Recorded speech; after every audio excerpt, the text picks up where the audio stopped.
What's up, everybody? This is RBT coming at you with Friday Questions and Answers, episode 65, and it's Saturday morning. Just woke up, and I'm ready to get this video recorded and uploaded to you guys. I have some things planned for the next few days. I want to go ahead and get this one uploaded so I can upload the other ones. And first and foremost, I want to apologize because this series has not came out in a while. It's been about 2 weeks now, a little bit over 2 weeks. I'd planned on doing it yesterday on an actual Friday, but been busy. I've been actually busy, but it's been a combination of being lazy too. And actually just got back last week from Boston. I was there for a week, and I'm planning on making a video talking about my experience there. It's my second time I've been to Boston in my life, and it's by far amazing. That was the best trip, seriously, of my life this past week. It was amazing. But I'm going to make a video there about that, and then that's about it there.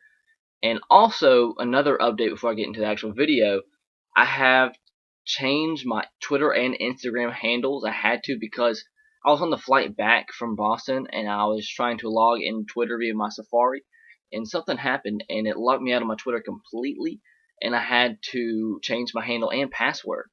So I went ahead to keep them the same. I changed my Instagram handle to the same thing as well. It is at Samuel Brown Livin, Livin, in capital letters after Samuel Brown. Those links, as always, will be in the description of every single video from now on. So I changed them on my page as well. So that is that. Go follow me on there if you haven't already, so you do not miss out on all of my tweets and pictures. And if you want to go see some pictures from my Boston trip, I put a bunch on there. I went and posted them on my Instagram. I posted just a few on my Twitter, but all those pretty much are on my Instagram. You get to see what all I saw in Boston, and see a couple pictures of my family as well. So with that, let's get into the questions. Hopefully these questions won't be outdated because they're from about 2 weeks ago. But let's see. First question from Gaming Pride. What are your thoughts on Kenny Bell from Alabama getting signed to the Washington Redskins? I think it's a good fit. Kenny Bell's a good receiver. He had a great junior season, kind of tailed off his senior year. He almost did not come back for his senior year, but Nick Saban, with a day of a meeting, got to change Bell's decision there. But Washington, they need all the wide receiver help they can get. Obviously, they signed Deshaun Jackson, and that's obviously a good fit right there. But they need all the receiver help they have. Kenny Bell is a sleeper, and he could be good, but I think it's a good sign definitely to see. Just really a low risk, high reward type deal with Kenny Bell. Alright, next question here from Perry S. Coaches don't want players to get money from autographs because they would lose their minds and think they are the best. I think he's referring to my questioning of why NCAA athletes are not allowed to use their likeness for profit. I understand that in some cases, but that wouldn't be for all. I don't understand why a guy like me can go out there, if I was famous anyway, can go out there and sign an autograph and get money for it. But just say if I was good at football and played NCAA football, I couldn't do that. It doesn't make no sense to me. I just don't understand why being a part of an organization should prohibit your likeness from profiting from your own likeness when you're not getting any money in the first place. Yeah, you're getting free tuition and everything, but still don't understand that. Next question from Drew and Caitlin. Congrats on being an uncle. And do you read like any preview magazines for NCAA or NFL, like Lindy Sports or Athlons? If so, which ones I prefer? Lindy Sports. I listen. I usually read two. It depends really, just which one is available where I go and decide to pick one up. Usually it's either Athlons or Phil Steele's preview for college football. I don't necessarily ever read NFL previews, but it's usually NCAA previews. And I remember last year, I believe it was Phil Steele's that I picked up when we went to a family reunion deep in the heart of Texas, and it was like a huge, long drive. And that's why actually when I went through, did a bunch of previews, and was trying to write out my predictions for the season, which I made each conference prediction into a video. That's where I actually got that video from, after I did some research through that magazine and some other things, and wrote my record predictions on there and everything from looking at the schedule. So that's that. Next question from Boston Celtics for 18th. Do you think Jeff Green, Brandon Bass, and a first-round pick from Brooklyn for Kevin Love is a fair trade? I think so. I really do wish there was some way we could make this trade without giving up our number 6 pick for this year, because I think 6 overall this year, combined with Rajon Rondo and Kevin Love, that would be pretty good. A pretty good combo right there. But realistically, Minnesota will not give up Kevin Love without getting a high pick for this year. For them, it'd be more likely for them to want a top 5 pick. But if there's some way, I do believe we will give up a 6 pick, but have to give something else, like you said. In that scenario, I do think that is a pretty fair trade. I mean, obviously, 2 really good players in Bass and Jeff Green, but you're going to have to give them up for a player like Kevin Love's caliber. So, what I think is going to end up happening, I don't believe Brandon Bass is as likely as a Kelly Olynyk or another first-round pick. What I think is going to end up happening is it's going to be Jeff Green and a first-round pick this year's, and then maybe 1 or 2 of Brooklyn's picks from either this year or 2016. So I think it's going to end up being 2 picks and 2 players probably. Or maybe if we can get out of it without giving up Kelly Olynyk. I really like Kelly Olynyk, but I think this year's 6 and Jeff Green are definitely going to be in the trade. If it is happening, this is all just hypothetical, because we all know what happened with Kevin Love, was in Boston. I think good job for Boston Celtics for 18th, because you brought this up before Kevin Love even visited Boston. He actually visited Boston while I was there. It would have been awesome if I would have ran into him, but yeah. But hopefully we can get Kevin Love. That would be awesome. I just wish we didn't give up our 6th pick. That's pretty much like giving up our whole entire season for nothing. Even though you do get a pick in you get a player, a really good player in Kevin Love back. It was pretty much like we tanked the season for Kevin Love, if that makes sense. Drew and Caitlin ask another question. Also, can you possibly do SEC preseason team? I do one, and also do a postseason SEC team. I do like a full coverage team, college team, but maybe you could do like an All-American format SEC team. And what do you think of Dak Prescott? He's a beast, in my opinion. Yeah, I might do that. I thought about doing that last year, but I think when I started making the videos, I was a little bit backtracked, so I did not. But I did all the previews for every conference, so that's something I could do this season. I mean, I have a lot of free time here in the summer, so I could do that. I'm thinking about starting my conference previews soon, so that's that. And I might do a little bit extra, like you said, the preseason teams. And then what else I was thinking about doing, sorry, this came to mind, is like top 10 position breakdowns for the upcoming season in college and NFL. So I was thinking about doing that. I'm not sure how I would go about making those videos, but it's just an idea. Just to have some more NFL and NCAA football coverage and just content on my channel, which is 2 of the biggest things on my channel, really. And it's been a long time coming for those 2 things, because it's not been many videos about that soon, because, the season's been out forever. It seems like forever. It's been like, what, 4 or 5 months? Alright, and the last part of his question, also, what do you think about Dak Prescott? I think he's a really good quarterback. Obviously, if you don't know, Dak Prescott's quarterback for Mississippi State. He came in, I like to say, I don't think, I might be mistaken, but I believe he didn't start the whole season until the last 2 games, the bowl game and the Egg Bowl. He brought Mississippi State back in the Egg Bowl to beat Ole Miss. And he's a talented quarterback. He's going to start the season, obviously. He's a dual threat guy, has a strong arm, very physical. So I think, I've said this before, I was just talking about this the other day with a couple of my friends. I think this is the year a team like Ole Miss or Mississippi State could come out of nowhere and challenge for the conference championship, because this is, I've said this many times on this channel, the most open SEC season I've seen in a long, long time, with all the departures from the past season.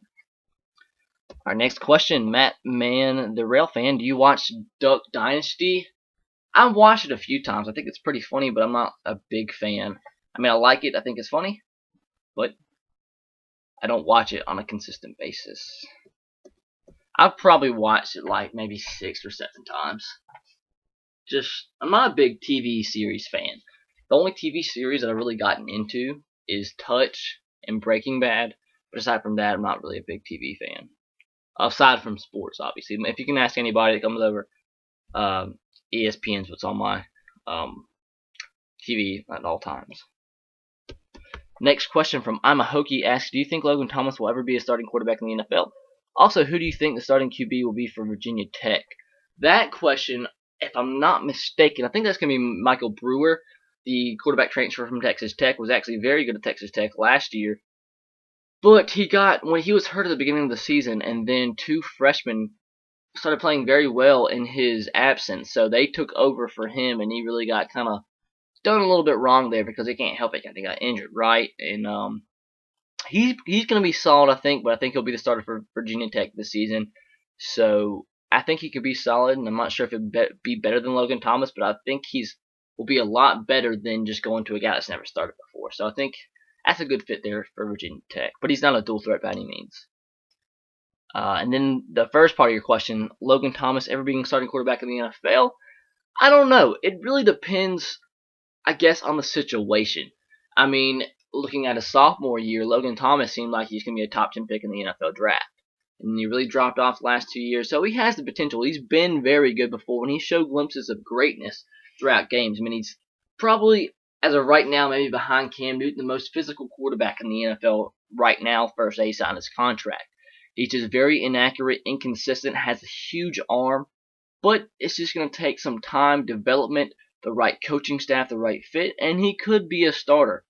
I've seen a lot of NFL analysts say there's no chance he'll be a starter, but I think that's a little bit too far right now because he has the potential. He's just not really put that potential together with actual performance and actual doing good in games because he really did drop off the last few years. But I think he has the chance to be a starting quarterback in the NFL, to answer your question. All right, I think he has a good fit there too in his Arizona because, I mean, Carson Palmer is going to be there for maybe another 2-3 years. So I think that's definitely a position where he doesn't have to come in and play right away unless an injury happens to Palmer. But 2-3 years behind a good quarterback in Carson Palmer, who's been around for a good long time, I think it's a really good situation for him, and I think there is a shot. All right. Next question from Matt, the Rail fan. He has 3 questions here. I'll just name them out just like that. Have you been living in Mobile, Alabama all your life, or did you move there at one time? Do you think the NFL should change the Washington Redskins name? And do you think that in the next few years the NCAA will make the playoffs bigger? And would you like that?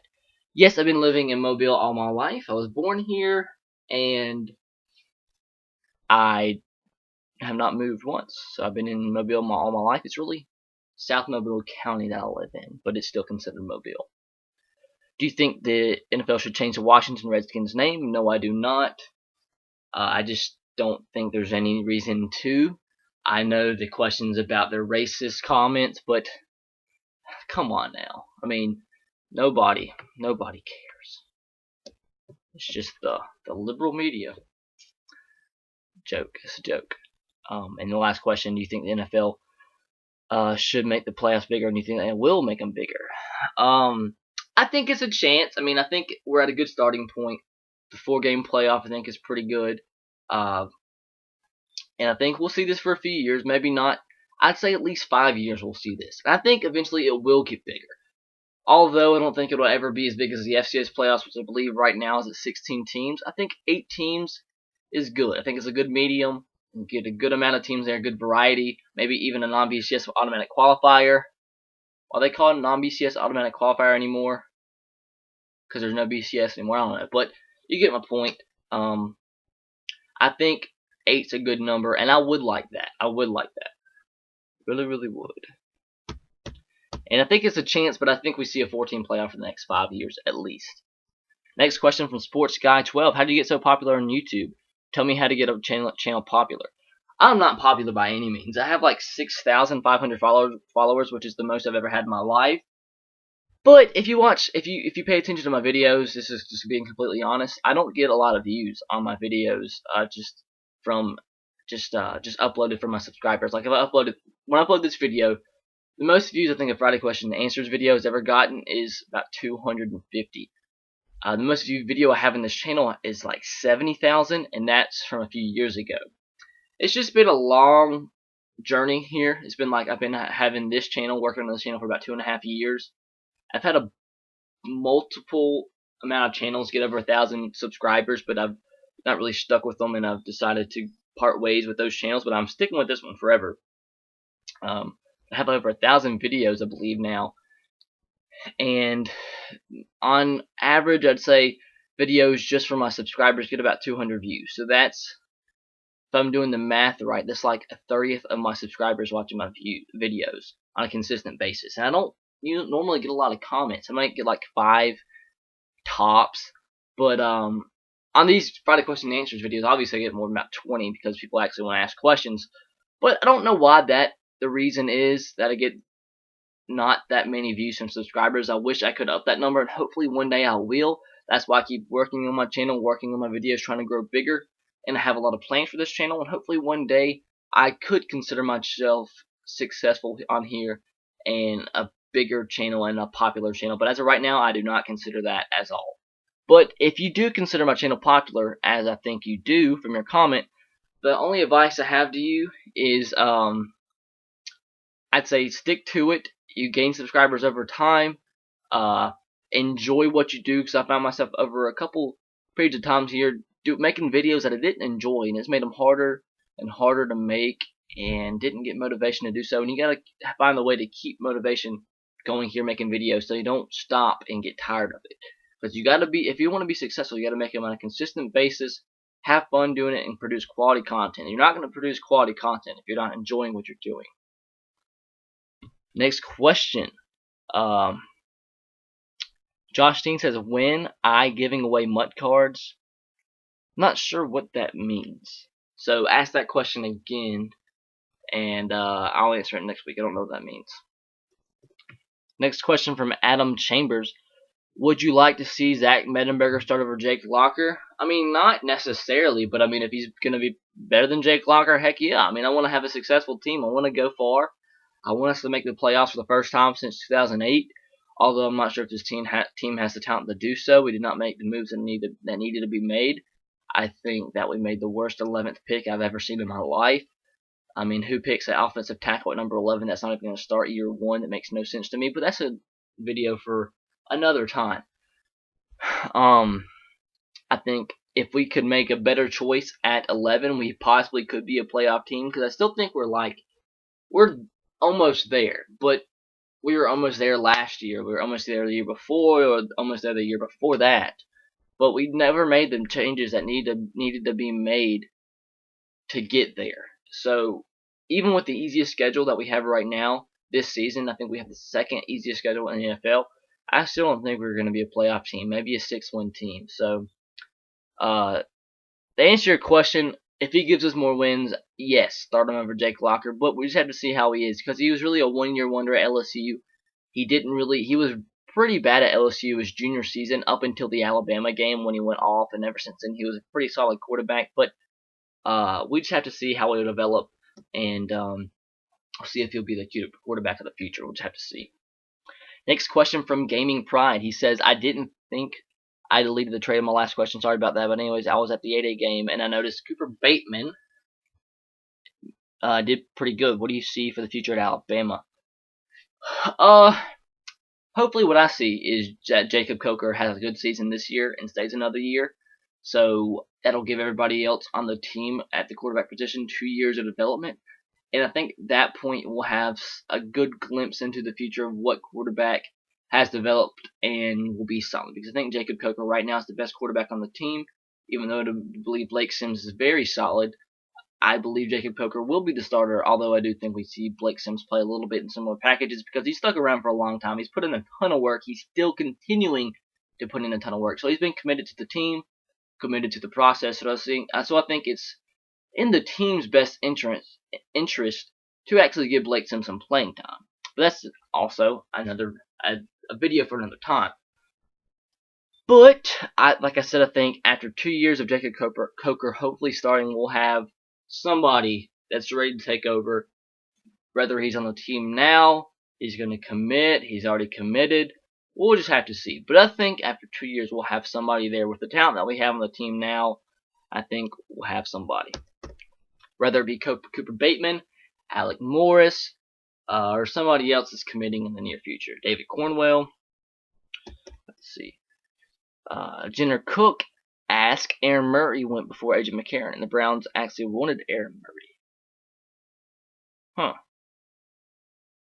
Are you sure?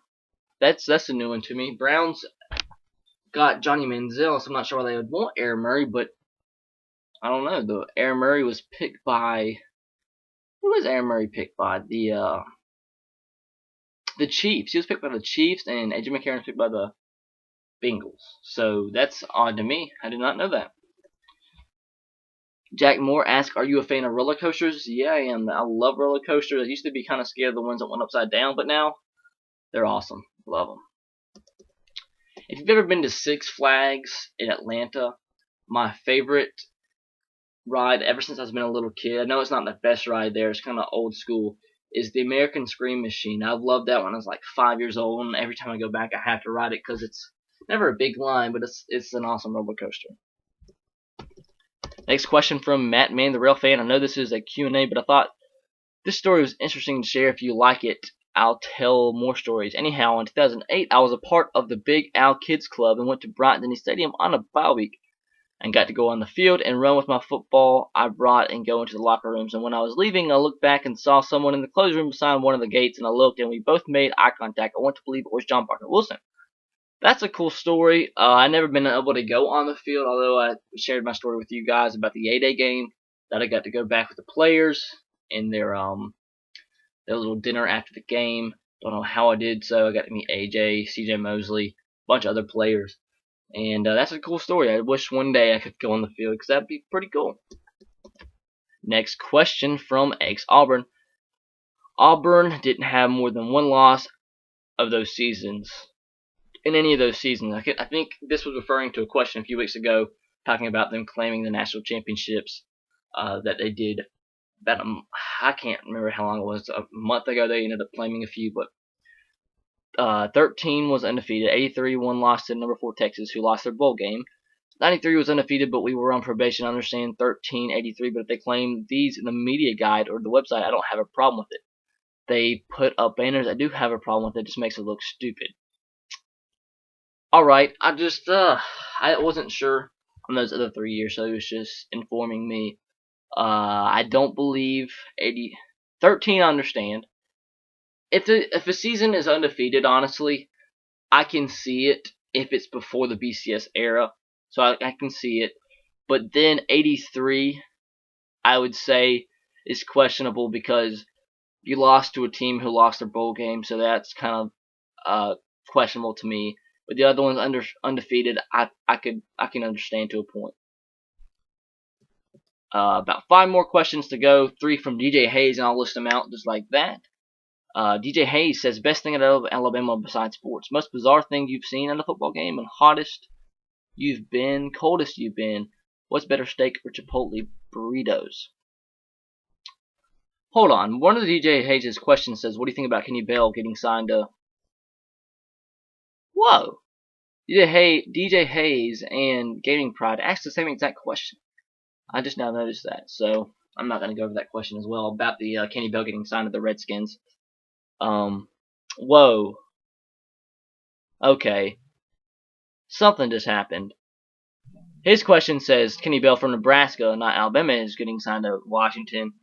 And then the other guy said, Gaming Pride said Alabama, not Nebraska. So, I don't know what to say about that, but yeah. Okay. Best thing at Alabama, the campus is beautiful. I love Alabama's campus, and I love being there. The game day environment's amazing, so I like that. Most bizarre thing you've seen at a football game, most bizarre things that ever happened to me was when Auburn beat Alabama in 2009, the year Cam Newton was there. I got hit with toilet paper I was in the lower deck, got hit with toilet paper from the top deck, in the back of the head. And that kind of hurt. That was bizarre.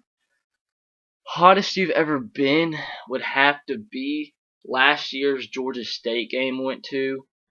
That was so hot, I felt like I was about to die. And we were at the top row in the upper deck, and it was burning up hot. Actually, a few people around us passed out. That was very hot. Coldest I've ever been was, I think, the SEC championship game in 2008 when they played Florida. That's year 2009 when they played Florida. No, 2010 was the Iron Bowl. Sorry, 2010 was the Iron Bowl. Cam Newton beat Alabama that I was at, and then 2009 was the SEC championship game. It was freezing. I went to game day before the game. When I walked away after game day was over, I couldn't move. It was freezing, absolutely freezing. And that was in Atlanta, obviously. And what's better, steak or Chipotle burritos? I'd have to say steak, because honestly, unfortunately, I've never ate at Chipotle. I have to, but I've never done it yet. Because the closest one to me is about 35, 40 minutes away. So I will one day. Sports All Day 09 asks, do you like turtles? Who doesn't like turtles? Last question from DJ Hayes. Do you think that Raymer Jamer, while traditional to Alabama fans, may be too untasteful to popular recognition to class and tastefulness? Yeah, I understand that, because obviously it seems kind of derogatory in a sense, I guess, to the opposing team. But it's just a tradition. If somebody understands the tradition, I think you can make a case that they'll understand it. But if somebody from the outside looking in heard that, they would find that kind of unclassful and untasteful. So that is understandable, but I believe if somebody understands football, understands tradition, they could understand the point in doing that. So that was the last question, guys. Hope you enjoyed RBT's Friday Question and Answers, episode 65. And as always, leave a question in the comment section below, and that question will be answered next Friday, which is 6 days away from now. And that is that. So expect some videos coming up in the next few days. Obviously, I uploaded week 1 of my North Carolina Dynasty series this past Saturday. I had that recorded. I got to edit that. It'll probably take a while, but I'll get that one uploaded as soon as possible. Also going to be doing some highlights from Madden gameplay with Blake Bortles and Jadeveon Clowney. Those are the last two I'm going to be doing for that mini series. I have Teddy Bridgewater and Johnny Manziel's gameplay already uploaded. I'm going to be doing that soon, hopefully in the next week or so when I get those out. And once I can get all this done, I will then probably move into starting my preseason previews for all the conferences, major conferences in college football for this upcoming season, and maybe a couple other things for the NFL season and so on and so forth. So I'll catch you guys next time. We'll tag those Ox Go Titans to you. Once again, leave a question in the comment section below. Remember, new Twitter and Instagram links is at Samuel Brown Livin, LIVN. Catch you guys next time. Have a great week.